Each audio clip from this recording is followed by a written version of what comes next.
자, 이번 시간에는 이제 3.1운동 이제 공부를 좀 해보려고 합니다. 그래서 3.1운동의 배경부터 전개 확산 공부하고 그 3.1운동이 끼쳤던 이제 중요한 거지. 이게 가장 어떠한 영향을 끼쳤는지. 그리고 이제 3.1운동의 영향 중에 그 대한민국 임시정부 수립의 영향이 있어요. 그래서 그 뒤를 이어서 대한민국 임시정부가 어떻게 수립을 했고, 그리고 이제 임시정부의 활동이라고 하면은 대부분 초기의 활동이거든요. 그래서 초기의 활동, 그리고 또 이 임시정부가 겪은 고난, 그리고 이제 이 임시정부가 사실은 40년대까지 이제 지속을 하는데, 어쨌든 이 임시정부가 어떻게 변천을 해갔는지 간단하게 살펴만 보고, 임시정부가 이제 충칭으로 가면서 40년대에 재정비하는 그 이야기는 뒤에 나중에 우리가 이제 진도를 좀 뒤로 빼서 그때 이제 배우도록 하겠습니다. 그래서 오늘은 이 부분을 빼고, 그러니까 재정비 충칭 시기의 임시정부를 제외하고 그 나머지 초기 활동과 고난 정도에서 임시정부에 대해서 알아보는, 그 정도 수준으로 알아보는, 그 정도 진도까지, 그 정도 시기까지 알아보는 걸로 이제 그렇게 마무리를 하도록 하겠습니다. 자, 먼저 이제 3.1운동 이제 이야기를 공부를 해볼까요? 3.1운동은 여러분 이제 배경을 먼저 알아야 되겠죠. 이때 당시 이제 제1차 세계대전이 끝난 직후입니다. 그래서 1차 세계대전이 이제 끝난 이후에 파리에서 이제 강화회의가 열렸어요. 파리 강화회의라는 것은 서로 이제 화목을 하려고 모여서 의논을 하자라는 그런 취지에서 이제 어떻게 보면은 전순국들이 패전국들을 어떻게 처리를 할까 등등등 여러 가지 이제 전후 처리를 위해서 모인 자리입니다. 그런데 거기서 이제 그때 당시 미국의 대통령이 윌슨이었는데, 이 윌슨이라는 인물이 민족 자결주의를 주창을 합니다. 이것은 무슨 의미냐면, 무슨 뜻이냐면, 민족의 문제는 스스로 결정해야 한다라는 내용이에요. 그러니까 다시 조금 더 풀어서 설명을 하자면, 민족의 운명은 스스로 결정해야 하고 다른 민족이나 국가의 간섭을 받아서는 안 된다, 뭐 이런 주장입니다. 명확히 우리가 이해해야 될 것은, 정확히 알아둬야 될 것은, 패전국들의 식민지 하에 있었던 그런 민족들에게만 해당되는 이야기라는 거. 그러니까 승전국들이 가지고 있었던 식민 국가에게는 이러한 것들이 해당이 되지 않아요. 정확하게 이 민족 자결주의의 겉모습, 겉의미만 보고 우리가 와, 좋은 내용이었다라고만 그렇게 간단하게 생각해서는 또 안 됩니다. 그리고 이 무렵에 이제 러시아에서는 공산혁명이 일어나요. 역사상 최초의 사회주의 국가가 이제 등장을 한 거죠. 그런데 이때 그 혁명을 주도한 인물이 바로 레닌이라는 인물입니다. 그래서 이 레닌이 또 식민지 약소민족들을 지원해주겠다라고 하면서 그 민족 자결의 원칙을 이제 그 선언을 해요. 자, 이런 이제 국제 정세의 변화가 일어나다 보니까 우리 한국의 입장에서도 이제 독립 의식을 어떻게 보면은 북돋게 되는 어느 하나의 계기가 되죠. 그래서 이제 국내외에 있는 민족 운동가들이 변화하는 국제 정세를 이게 바로 이제 독립의 기회다라고 이제 활용을 하고자 합니다. 그래서 뭐 만주 지역에서는 뭐 조소왕, 그리고 뭐 신채호, 김야견 뭐 이런 인물들, 뭐 우리 지난 시간에 명동학교 뭐 배웠었잖아요. 그때 들어봤던 인물, 나머지 조소왕, 신채호 인물 너무 유명한 인물이어서 여러분들이 당연히 아실 거라고 믿고, 이런 인물들이 이제 중심이 돼서 대한 독립 선언서를 발표를 해요. 독립운동가 39인이 모여서. 그리고 뭐 일본 도쿄에서도 뭐 우리가 최후의 1인까지 투쟁을 하겠다라고 하면서 이제 28 독립 선언을 하고, 이것들이 이제 국내에 큰 자극을 주게 되는 거죠. 그리고 뭐 우리 뭐 지난 시간에 배웠겠지만 우리 배운 바로 신한청년단의 김유식을 방금 우리가 선생님이 설명한 그 파리 강화회의에 파견을 하기도 하고, 자, 이러한 국외 정세가 또 이렇게 배경이 돼서 국내에서 이제 서서히 3.1 운동의 그 움직임이 이제 서서히 일어납니다. 1918년경부터 그 말부터 이제 천도교 계열의 천도교계가 중심이 돼서 손병희 이런 인물들이 중심이 돼서 만세 운동을 이제 계획을 해요. 그리고 학생들도 역시 이제 독자적인 시위를 준비를 하고 있었습니다. 자, 그런데 이렇게 계획을 하고 있었던 찰나에 갑자기 우리의 고종 황제가 서거를 하게 돼요. 서거를 하십니다. 이제 이렇게 이제 서거를 하게 되자 이게 이제 더욱더 우리 민족 입장에서는 이제 불씨가 더 지펴지는 또 하나의 계기가 됩니다. 심지어 독살설도 유포가 되고 일제가 우리 고종 황제를 죽였다라면서 그러니까 이제 우리 한국인들이 분노를 하게 되는 거죠. 거기에 28 독립선언 소식까지 전해지면서 독립의 열기가 이제 높아집니다. 자, 그래서 원래 민족 대표와 학생들이요, 그 고종의 국장일을 3월 3일이었어요. 3월 3일이었는데 이 3월 3일의 이틀 전, 그러니까 며칠입니까? 3월 1일이죠. 이 3월 1일 정오에 이제 그 탑골공원에 모여서 독립선언서를 발표하겠다.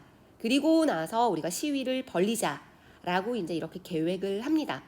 계획을 했어요. 원래 계획이 3월 1일 이틀 전에.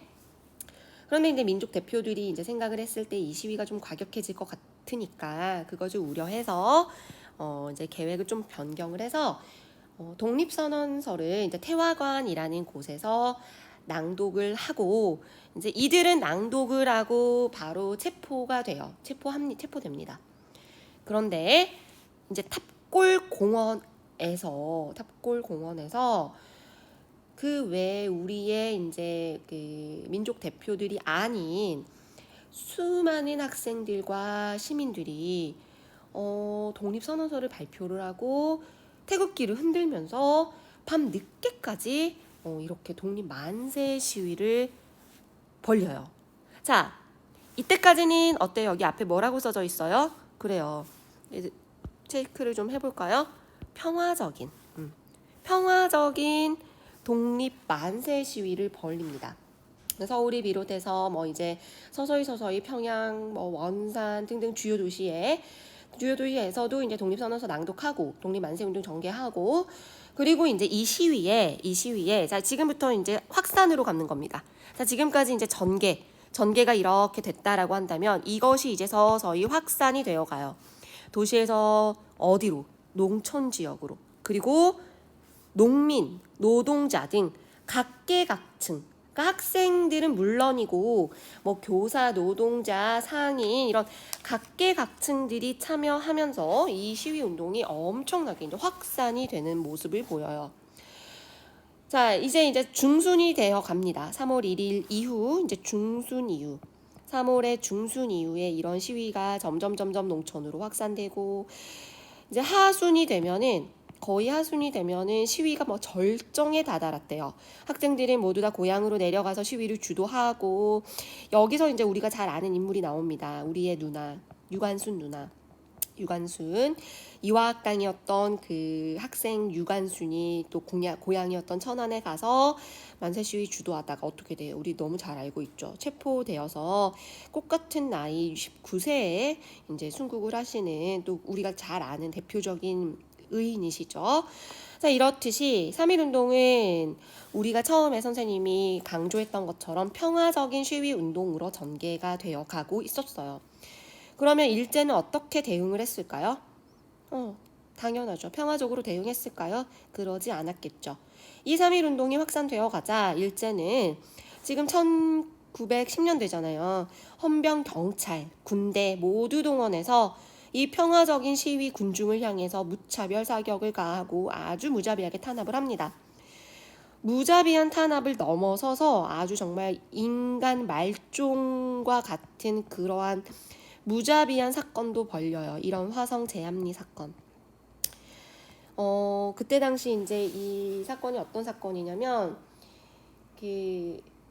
이제 제암리라는 그 지역의 한국인 한 30명 정도를 교회당에다 가둬 놓고 집중 사격 퍼부은 다음에 다 불을 질러서 죽여버렸어요. 그 후에 근처에 있는 뭐 다른 체암리라는 마을 뭐 민가 32로 다 불태우고 뭐 학살하고 정말 말도 안 되는 일이 벌어지죠. 정말 엄청난 참혹했을 것 같아요. 뭐 사진 자료들도 많아요. 폐허가 된 제암리의 교회 모습 이런 것들 보면은 그러니까 이런 화성 제암리 사건과 같은 대표적인 이거는 이제 하나의 사례에 불과했고 이 이외에 우리가 알지 못하는 정말 입에 담지 못하는 잔혹하고 참혹한 이러한 대응 방식이 너무나 많았죠. 이러한 이제 물체의 무자비한 탄압이 너무나 이제 거세지자 이 탄압에 맞서서 이제 만세 운동이 점점 평화적인 방법에서 점점 무력적인 저항 운동으로 점점 바뀌게 됩니다. 자, 그러면 이게 이제 좀 이렇게 조심을 하셔야 돼요. 변모했다라는 거 알겠죠? 처음에는 초기에는 평화적인 만세 시위를 전개했지만 말기가 되면서 무자비한 탄압에 맞서 무력 투쟁으로 바뀌었다라는 것 이것도 이제 알아두시고 그리고 이제 계속해서 만주 지역, 뭐 연해주 지역 이렇게 대규모 만세 시위가 전개되고 또 뭐 지난 시간에도 우리가 배웠지만 서간도 지역에서도 뭐 부민단이 중심이 돼서 만세 시위 전개하고 또 북한도에서도요. 우리 지난 시간에 배웠던 이 앞 시간에 배웠던 용정 지역에 모여서 만세 시위도 하고 연해주도 마찬가지입니다. 만세 행진하고 미국에서도 뭐 한인 자유대회 열고 일본에서도 독립 만세 외치고 이 3.1운동이라는 이제 이 운동은 정말로 신분, 뭐 남녀노소 가리지 않고 뭐 직업도 마찬가지예요. 직업 가리지 않고 종교 구별 없이 거족적으로 전개된 최대 규모의 독립운동이었다라는 것이 이제 이 3.1운동의 어떻게 보면 하나의 뭐 의의라고 할 수 있겠죠. 그리고 이 최대 규모의 독립운동을 세계 언론에서도 보도를 했대요. 그리고 일제 탄압도 비판을 했고 자 그래서 이제 우리가 지난 시간에도 선생님이 언급했지만 3.1운동 이후에 일제가 깨달았죠. 더 이상 이 무단 통치로는 한국을 통치할 수가 없구나. 정말 우리가 총칼도 없는 정말 이 태극기 손에 하나 들고 만세만으로도 이러한 일본에게 압박을 줬다라는 사실은 어마무시한 사실입니다. 정말 엄청나게 많은 우리의 조상들께서 선조들께서 자신의 목숨을 걸고 피로 진짜 일구어낸 결과물이죠. 그래서 이제 이러한 일본에게 압박을 주었고 일본이 역시 이제 이런 사실을 깨닫고 좀 더 악랄해지기는 했지만 더 비열한 방법이기는 했지만 어쨌든 통치 방식을 바꿉니다. 문화 통치로. 최소한의 언론이나 출판, 집회, 결사의 자유를 허용하게 되는 거죠. 이 3.1운동이 결국에 뭐 이제 최대 목표가 뭐였을까요?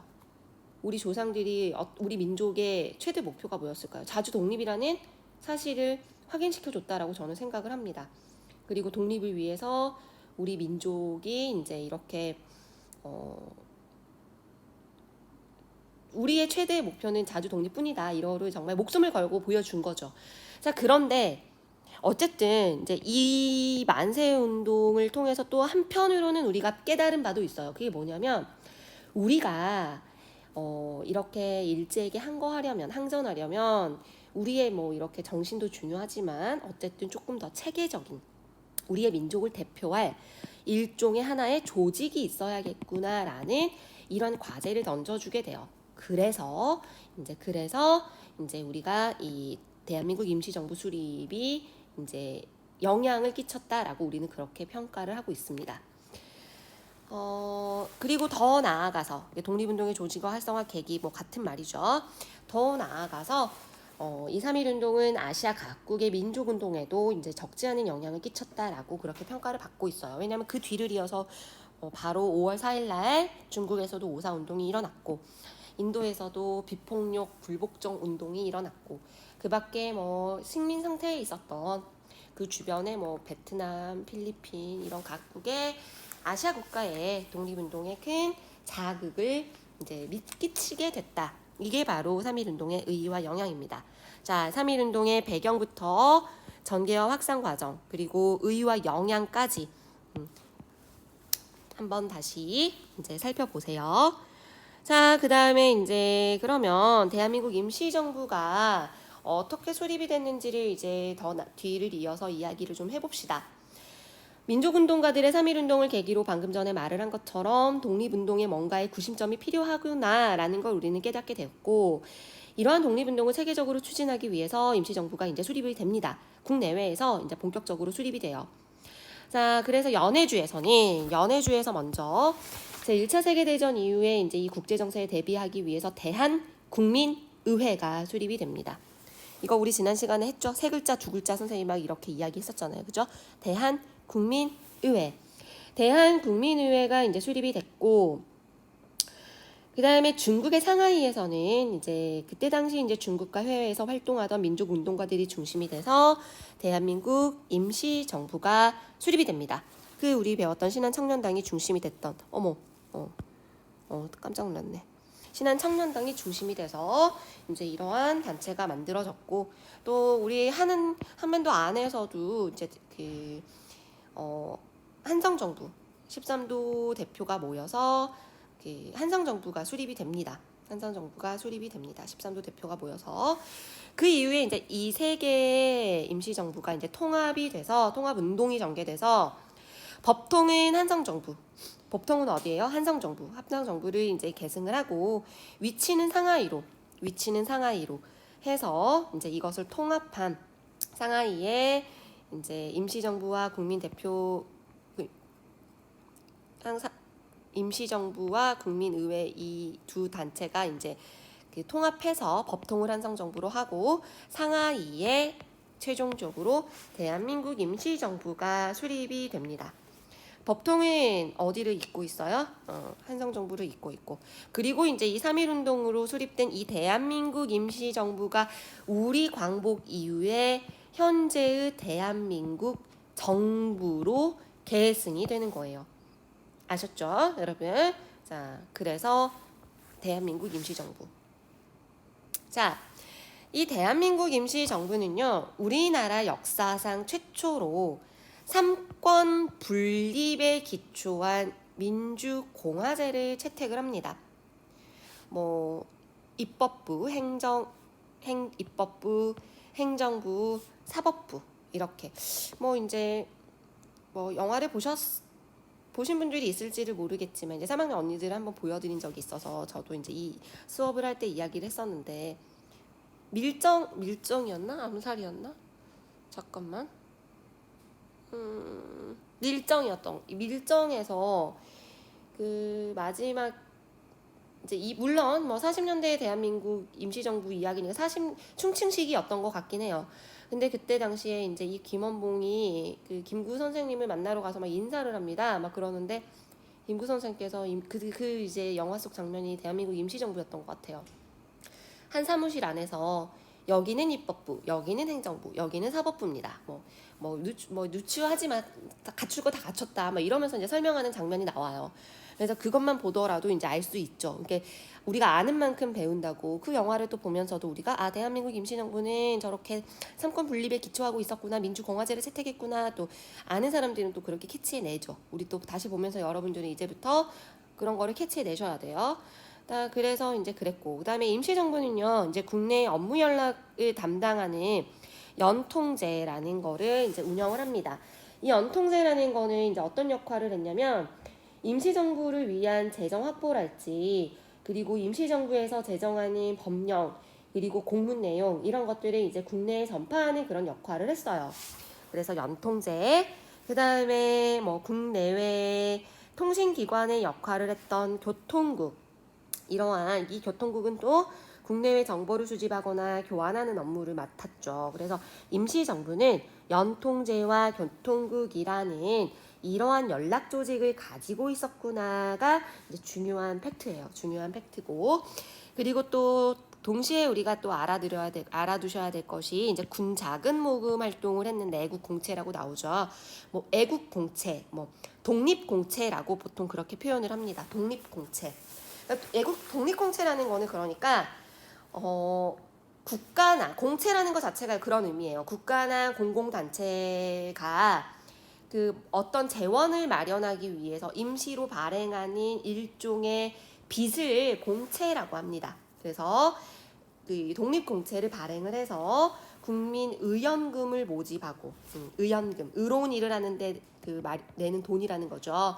뭐 애국 공채를 발행하거나 의연금을 모금하거나 이러한 활동을 통해서 군 자금을 모집을 하고, 이거를 이제 연통제나 교통국이라는 망을 이용해서 임시정부에 전달을 하는 그런 활동을 한 거죠. 그리고 이런 걸 전달하는 활동을 할 때 백산상회, 뭐 이륜양행 이런, 부산에 이제 이러한 백산상회가 있었는데, 그리고 단둥이라는 곳에 있었는데, 이러한 그 상점으로 위장해서, 물건 파는 상점으로 위장을 해서 군 자금을 전달하는 이러한 그 거점의 역할을 또 했대요. 그래서 이렇게 나름대로 일제의 눈을 피해서 체계적인 비밀 연락말과 이러한 자금을 전달을 통해서 임시정부가 운영이 됐죠. 운영이 됐고, 그 외에 또 다양한 독립활동을 했어요. 기관지로는 또 독립신문이 있었어요. 우리가 아는 독립협회 신문하고는 다릅니다. 독립협회 기관지 이름도 독립신문이고요. 이거를 통해서 독립운동 소식을 전했고, 국내외에 거주하는 동포들에게 이제 뭐 독립공채 발행해서 독립운동 자금도 모집했고, 또 임시사료편찬위원회 이런 것들을 설치를 해서 한일 관계 사료집 이런 것들도 간행하는 그런 활동들도 했어요. 그 밖에 임시정부는요, 또 군사활동에도 노력을 기울입니다. 군사활동에도 그 노력을 기울였고, 나중에 이제 1920년대가 되면은 이렇게 이제 그래요. 그냥 이 정도 여기 있으니까 설명을 할게요. 자, 이 군무원 산하에 군무부라는 거를 이제 설치를 해서 그곳에 이제 임시 육군 무관학교를 운영을 해서 독립군 장교를 이제 양성을 하는데, 이게 이제 1920년대가 되면은 군무부 직할에 광복군 사령부라는 거를 창설을 합니다. 그리고 나중에 이제 23년이 되면은 육군 주만 참의부라는 이러한 이제 독립운동 단체도 설립을 해요. 참의부. 우리 다음 시간에 이제 20년대 우리 활동 배울 때 신민부, 참의부, 정의부 이런 것도 이야기 배울 건데, 그때 또 한 번 더 언급할 겁니다, 선생님이. 그래서 참의부. 이거 임시정부 직할 단체였구나. 기억하세요? 자, 어쨌든 이제 그래서 이렇게 대한민국 임시정부는 독립에 대해서 이러한 다양한 활동을 했고, 또 외교 활동도 또 힘씁니다. 국제사회의 지원을 이끌어내기 위해서. 그래서 대한민국 임시정부의 신한청년단 대표였던 김규식을 파리 강화회의에 보내기도 하고, 그래서 독립청원서 막 제출하게끔도 하고, 이러한 이제 다양한 활동들을 했죠. 그런데 이제 이게 이제 진짜 초기 활동이에요. 대한민국 임시정부의 초기 활동. 자, 보세요. 대한민국 임시정부는요, 이렇게 19년부터 결국에 해방까지 존재합니다. 근데 진짜 안타깝게도 방금 우리가 배운 이 대한민국 임시정부의 활동은 초반부 활동이에요. 초반부 활동하고 23년에 국민대표회의 이후에 한동안 정말 어려운 고난에 빠져요. 이 대한민국 임시정부가. 겨우 명맥만 유지할 정도로 고난에 빠지게 되는데, 자, 그러면 이 임시정부가 어떻게 고난에 빠졌는지, 그리고 국민대표회의가 뭔지 한번 이렇게 살펴보도록 합시다. 초기에 이 대한민국 임시정부는 아무래도 비밀 활동을 하는 걸 이제 보면 알겠지만 외교 활동에 주력을 할 수밖에 없었어요. 외교 활동에 주력을 했고, 프랑스에 이제 파리 위원부를 설치를 해서, 그리고 미국에는 또 이승만을 대표로 구미위원부를 또 설치를 하고, 이런 식으로 이제 외교 활동에 주력을 합니다. 그런데 이제 방금 전에 우리가 말을 한 것처럼 파리 강화회의에서도 우리가 김규식을 파견했지만 이미 이 일본이라는 나라가 이 회의에 전순국의 입장으로 참여를 하고 있었기 때문에 다른 강대국들로부터 외면을 받아요. 만족스러운 성과를 얻을 수가 없었죠. 원천적으로. 그리고 더 나아가서 일제 감시 탄압으로 인해서 이러한 연통제나 교통국, 이 연통국과 교통국이 파괴됩니다. 붕괴돼요. 자, 이게 파괴되니까 어때요? 조직이 무너지니까 자금난, 인력난 겪을 수밖에 없었죠.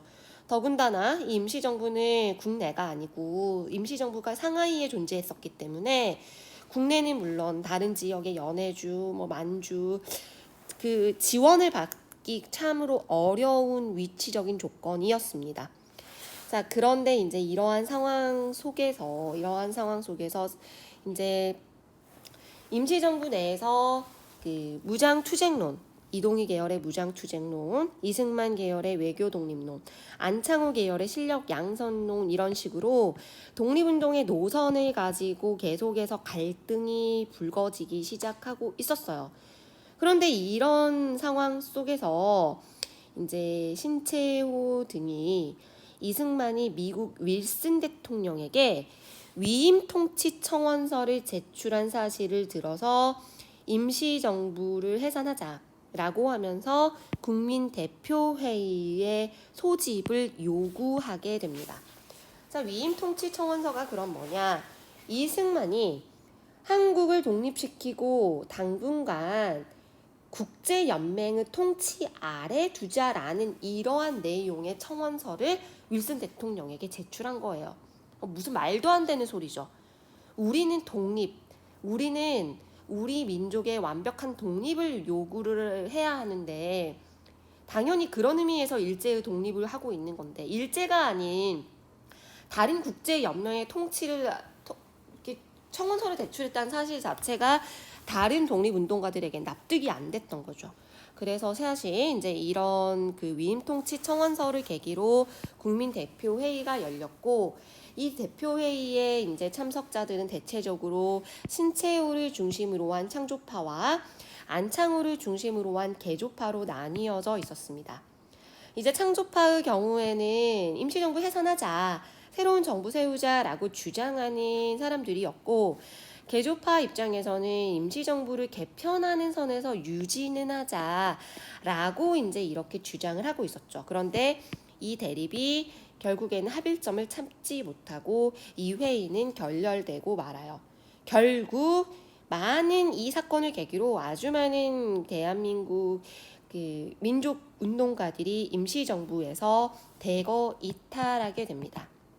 그래서 이때부터 대한민국 임시정부는 침체에 빠지게 돼요. 침체. 이해되셨죠?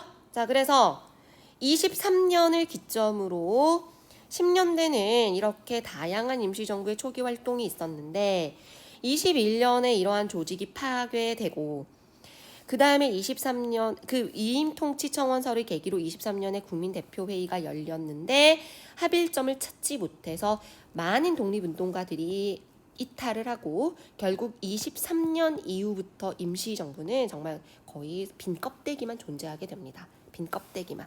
이거를 이제 거의 김구 선생께서 거의 지켜나갔다라고 보시면 되고 나중에 이제 우리가 40년대 이야기를 할 때 다시 선생님이 임시정부를 끄집어서 다시 설명을 드릴게요. 그러면서 40년대 임시정부 이야기는 뒤에 나와 있는데 이 40년대 임시정부 이야기는 다음 진도 때 우리가 다다음에 설명을 할게요.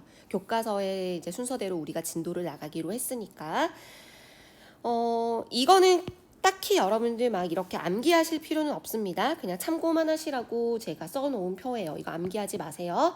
뭐 간단하게 보면 25년 이후에 이제 임시정부 이승만 탄핵했고요. 그 박은식을 이때 대통령으로 추대합니다. 그래서 박은식이 이제 이 대통령제를 국무령제로 바꿔요. 국무령제로 바꾸고 또 26년에는 이 국무령에 취임한 이제 김구 선생께서 헌법을 고쳐서 이제 국무위원이 주석을 차례대로 맡는 집단 지도 체제로 이제 이렇게 바꾸는 그런 형태로 이제 김구 선생께서 이제 이렇게 빈 껍데기 임시정부를 우선은 가지고 계셨다. 이 정도 사실만 우리는 기억하고 끝냅시다. 이해되셨죠? 자, 그래서 여기까지 임시정부. 오늘은 3.1운동과 임시정부의 초기 활동, 23년의 국민대표회의로 임시정부 빈껍데기가 되었구나. 까지만 우리가 기억을 하시고, 다음에 중국 관내로 돌아다니다가 충칭으로 가는 임시정부, 40년대 임시정부는 다음에 우리가 공부를 하도록 하겠습니다. 다음 시간에는요, 우리가 먼저 20년대로 가보려고 합니다. 20년대 무장투쟁 어떻게 전개됐는지 공부를 할 거고요.